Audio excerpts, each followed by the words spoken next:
In the original version of this psalm, Asaph reflects on the history of the people of Israel and pulls out lessons about God's goodness, but also the people's waywardness. I have sought to put this in more of a Christian context by referencing what Jesus has done for us.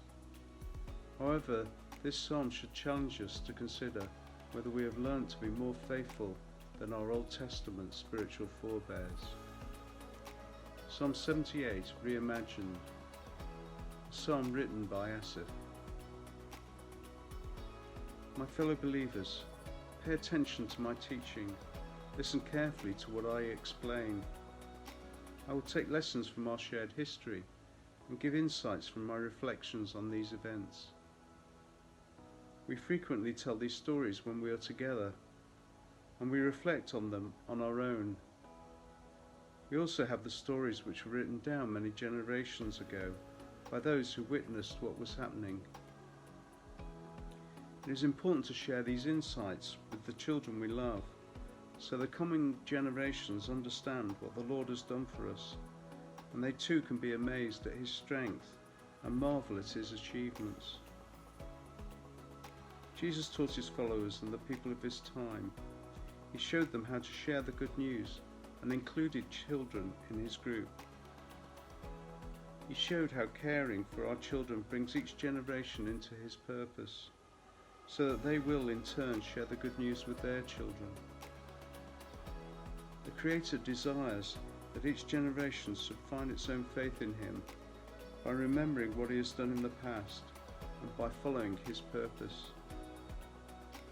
Too often in the past, new generations have not become His committed followers, but instead have been obstinate, resistant, and disloyal. The intercessors of the church, though they had seen real answers to prayer, stepped back from the front line when life got too tough and real. They forgot the Creator's promises and refused to pick up His challenges. They declined to recall the answers they had seen, the awesome marvels which He had performed for them, the wonders He worked for their parents and grandparents, and His faithfulness in far-off places. He liberated the people when they were hopelessly trapped. He opened up a path where it seemed impossible to go.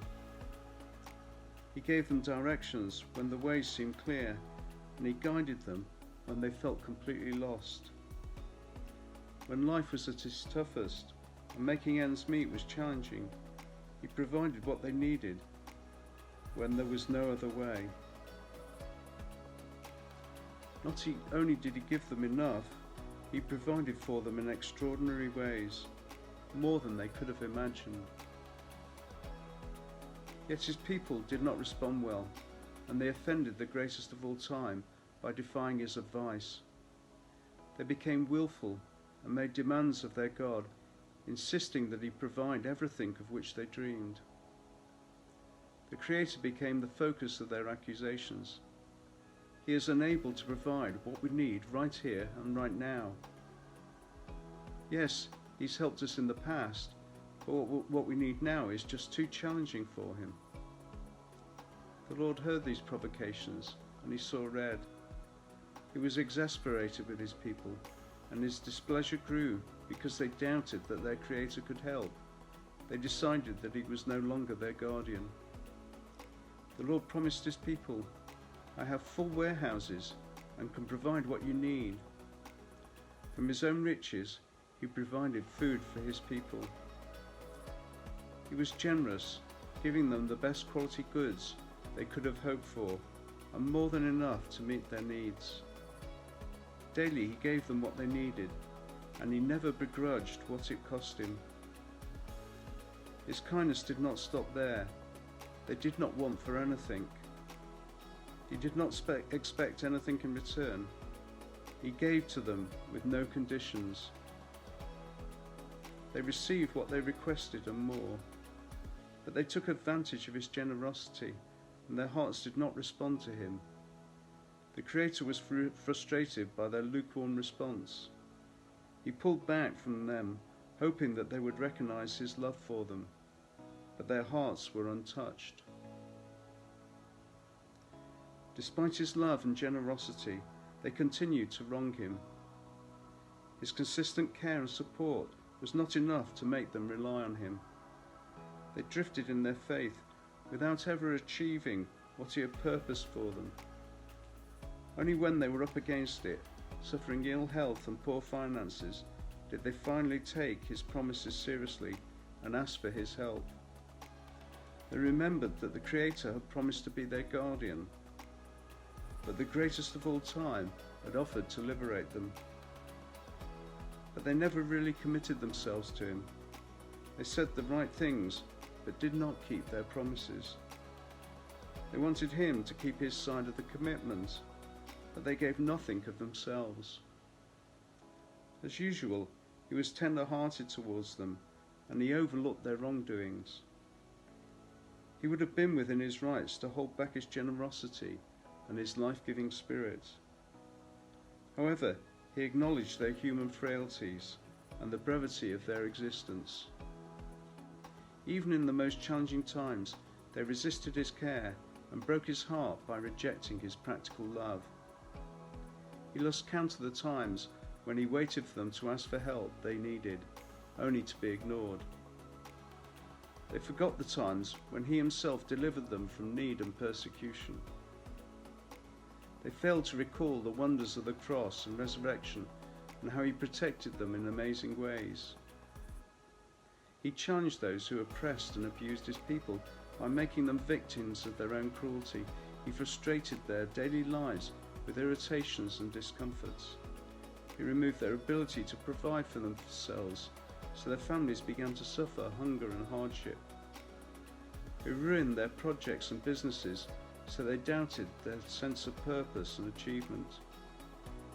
All they depended on and held dear was destroyed, and they lost their air of invincibility.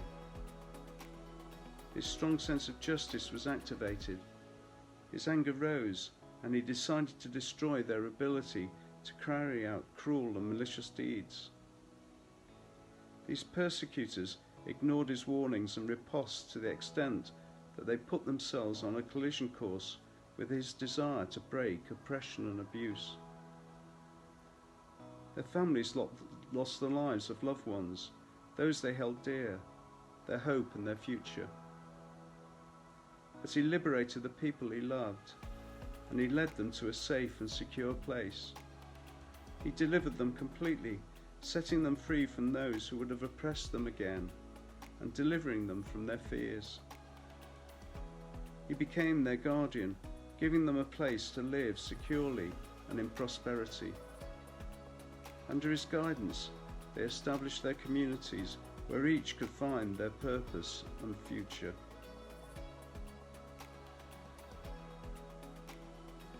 But his own people did not accept the leadership of the Creator, the greatest of all time. They chose to question his advice and care. Rather than being grateful and learning the lessons of their parents, they decided to do their own thing and reject the one who promised so much. They let other things become more important to them than he was, making him wary of their intentions. When the Creator heard them complain about the woes that they brought on themselves, he stepped back from them. He held back his presence so that their worship and prayers became hollow. The signs of his guardianship, which had become so full of meaning, became insignificant, and the words of their teachers became worthless. His own people suffered illness and physical attacks because they rejected his leadership.